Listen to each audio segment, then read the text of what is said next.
안녕하십니까. 황태순 TV의 황태순 김현경입니다. 네, 2021년 5월 23일 일요일 오후입니다. 오늘 봉화마을에서는 고 노무현 대통령 12주기 행사가 열렸습니다. 네. 갑자기 노무현 대통령 하니까 그 유서가 생각나는군요. 운명이다. 누구도 원망하지 마라. 화장하라. 조그만 비석이나 하나 세워다오. 네. 전 그 화장 포인트가 누구도 원망하지 말아예요. 네. 누구도 원망하지 마라. 그 말씀을 유언으로 남긴 거죠. 네. 문재인 대통령과 자신을 따랐던 많은 사람들에게. 그렇죠. 근데 지금 뭐 돌아가신 뭐 경과, 네. 원인 네. 뭐 이런 건 이미 12년이 흘렀으니까 네. 그렇고 지금 그 노무현의 그 남긴 네. 뭐 정책 유산은 또 뭐 친노들이 네. 뭐 패족을 선언했다 다시 다 살아났고 그렇죠. 다시 문재인 대통령이 뭐 5년 집권을 하게 되는 상황이 일어났는데 저는 그 놀라운 게 네. 그런 상황에서 노무현의 죽음이 다 정돈이 된 걸 줄 알았더니 아직도 그 친문 핵심이라는 사람들 사이에서는 노무현의 피값을 받아내야 된다라는 그런 정서가 깔려 있다는 거예요. 제가 그 이낙연 캠프에서 일하는 뭐 오래된 흉어모르는 선배님과 대화를 할 기회가 있었는데 최근에 며칠 전에 그 이낙연 전 총리 네. 겸 전 민주당 당 대표 네. 현재 그 대권 주자가 네. 그 문재인 대통령에 공개적으로 연초에 그랬죠. 이명박 박근혜 두 전직 대통령 선을 하자 이런 얘기를 했다가 불과 며칠 전에 공개 사과를 했습니다. 묵사발이 났죠. 묵사발이 계속 묵사발이 되다가 며칠 전에 공식 사과를 했어요. 네네. 그래서 제가 아니 선배님 그거는 그 이낙연 대표가 이야기한 것이 네네. 많은 국민들의 보편적인 정서이지 네. 그럼 그렇게 대단하게 뭐 어긋난 얘기를 한 것도 아닌데 네네. 왜 그런 그 묵사발이라고 지금 공식 사과를 했습니까? 그랬더니 아이고 이 사람아 지금 그 친문 핵심들 사이에서는 뭐. 아직도 노무현 피값 받아 내자라는 게 강력하게 흐르고 있다. 네. 이거를 거스르지 못하기 때문에 대선을 염두에 두고 이낙연이 공개 사과한 것이다. 이렇게 설명. 그참 노무현 대통령은 아무도 원망하지 마라 그랬는데 네. 아직도 피값을 받아내겠다는 정서가 깔려 있다면 참 나라의 앞날을 위해서 좀 슬픈 일인 거죠. 지난주던가요? 지난주던가요? 정세균 전 국회의장, 전 국무총리, 또 현 대권 주자 정세균 씨 보면 자기 페이스북에다가 윤석열 5.18 그 언저리입니다. 네.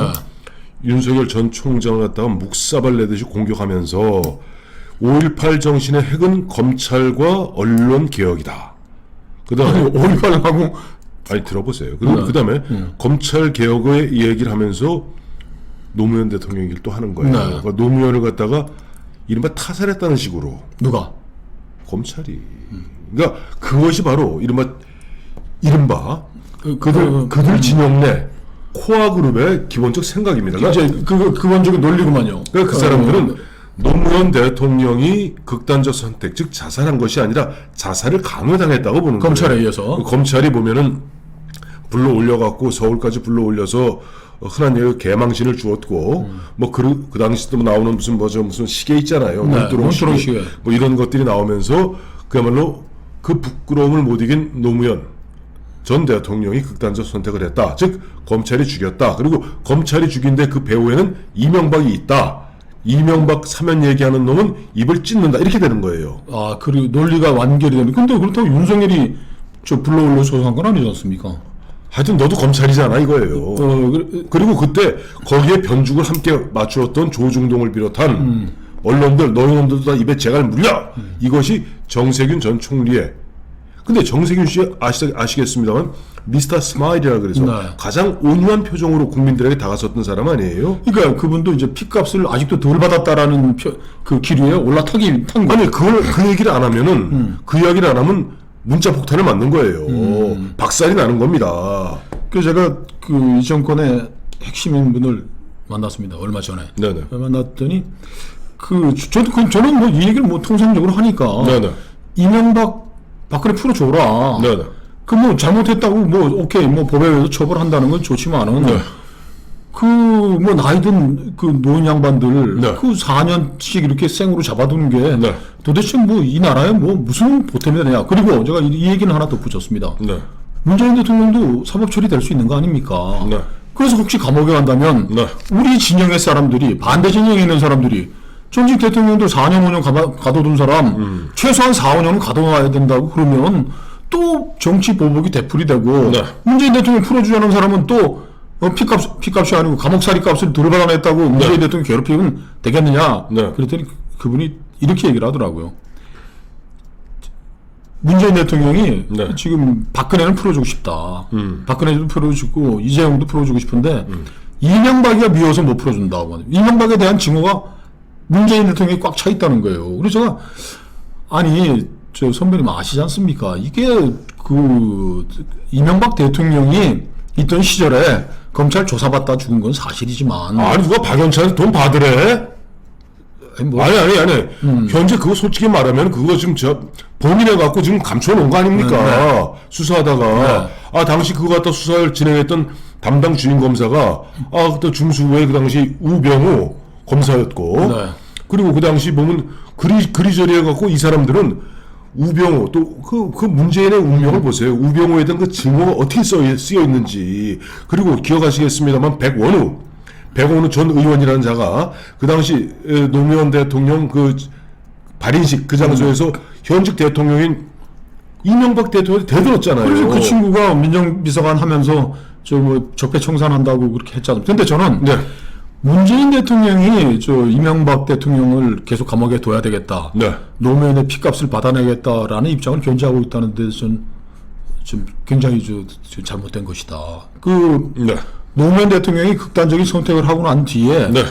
문재인 전 비서실장이 상세하게 그 상황을 왜 노무현 대통령이 그런 극한적인 상황으로 갔는가 본인 입으로 상세히 설명했지 않습니까? 한겨레 신문하고 인터뷰에서 그 읽어보시면 뭐 알겠지만은 그 정상문 총무비서관이 네. 뭐 오래간만에 봉화마을로 온다 그래서 뭐 가봤더니 지금 왔을 시간이 됐는데 없어. 네. 그래서 야 정상문이 안 왔냐 그랬더니 왔습니다. 그랬더니 어디 갔냐 그랬더니 여사님 만나고 있습니다. 그래서 문재인 대통령이 노무현 대통령이 문을 열고 들어갔더니 정상문이 울고 있고 그 권 여사는 그냥 뭐 초췌한 표정으로 막 같이 이렇게 막 울고 있는데 노무현 대통령이 기가 막혀서 뭔 얘기냐 니들 그랬더니 네. 거기서 정상문의 입으로 네. 검찰에 가서 조사를 받고 왔습니다. 네. 박연차가 준 600만 불로 그걸로 뭐 아이들 자녀들 뭐 미국 집을 샀다라는 것까지는 진술했습니다. 그러니까 거기에서 노무현 대통령이 충격을 받아서 거의 혼절했다고 나와 있지 않습니까? 예, 그렇죠.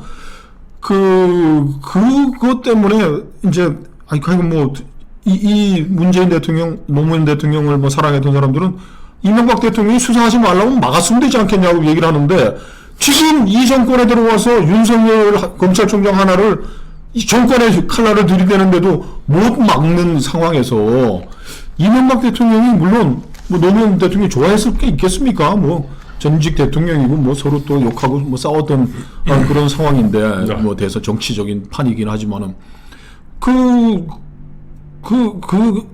죽음의 책임을 그래서 노무현 대통령이 누구도 원망하지 말라고 유죄 쓰신 거 아닙니까? 그래서 저는 이 즈음에서 문재인 대통령께서 전직 대통령의 일은 대통령이 풀고 끝을 내야지 이거 끝날 때까지 이명박 박근혜 대통령 잡아넣어 놓고 저는 이거 문재인 대통령이 간곡하게 부탁드립니다. 이거 그만 풀고 정리하십시오. 그리고 이재용 사면에 대해서도 제가 한 말씀 드릴 게 있습니다.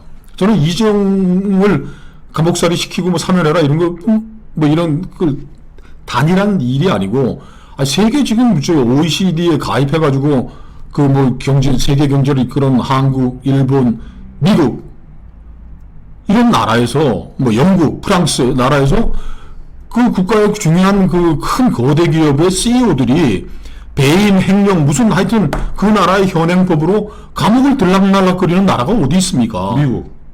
엔론. 예? 엔론. 엔론 같은 거는 뭐 예외적으로 뭐 큰 사기를 쳤지만은 뭐 스티브 잡스가 뭐 검찰에 불려간 적이 있습니까? 빌 게이츠가 불려간 적이 있습니까? 뭐 저크버거 같습니까? 그 사람들은 주로 의회 청문회 가죠. 이런 당신들의 독점의 상황에 대해서 어떻게 생각해요? 의견 진술하고 당당하게 나오는 거지. 검찰에 가가지고서 뭐 배임행령으로. 그래서 재벌개혁 좋습니다. 해야죠. 그러나 이 정권이 재벌개혁하고 우리 경제를 선진화하려면은 이재용, 최태원, 정권 맡기면 3년씩 감옥 가서 들락날락하는 이런 후진적인 경제 시스템 고치는 게 우선이지. 이재용이 잡아놓는다고 해서 뭐 우리 경제 참 보면 참 보면 진짜 국민의힘당 같은 소리 아니에요. 네. 그 씨앗 안 먹혀요. 지금 민주노총에서 용서합니까? 그리고 저는 표가 안 된다. 아유 또 이제 잡아놓아라. 아니 그리고 중요한 건 그래요. 보면 이 문재인 대통령이 지금 본 비행기 타고 좀 태평양 상공을 날고 있습니다만은 지금 저희가 어제 그저께 보면은 잠 못 들게 하는 문재인 대통령 잠 못 들게 하는 사람들 하는데 우리가 한 사람 빼먹었더라고. 누구? 이상직, 이수항공. 송영길, 오. 이해찬. 그 이상직이 지금 이 정권의 박연차가 되느냐 안 되느냐 지금 이런 상황이 왔는데 구속돼 있죠. 지금 드러난 상황이 이상직이 구속되기 전에 사방에 돌아다니면서 이 정권은 나를 못 잡아놓는다 얘기했던 거 아닙니까? 그렇죠.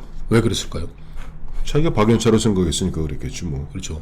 대통령 가족들을 내가 돌봐주고 있는데 아니 어쨌든 이들이 어디다 대고 어쨌든 간에 지금 뭐 본인은 처음에는 뭐 이스타항공하고 타이이스타하고 다른 회사다고 뭐 거짓말했습니다만은 사실상 보면 뭐 자회사인 것이 밝혀졌고 거기에 70억이라는 돈이 어쨌든 들어갔고 거기에 보면 문재인 대통령의 서서방이 지금 아주 이상하게 취업했다는 것까지는 확인되어 가는 거 아니에요? 그러니까 뭐 사위를 돌봐줬으면 이제 딸 가족들을 돌봐준 것인데 그렇죠.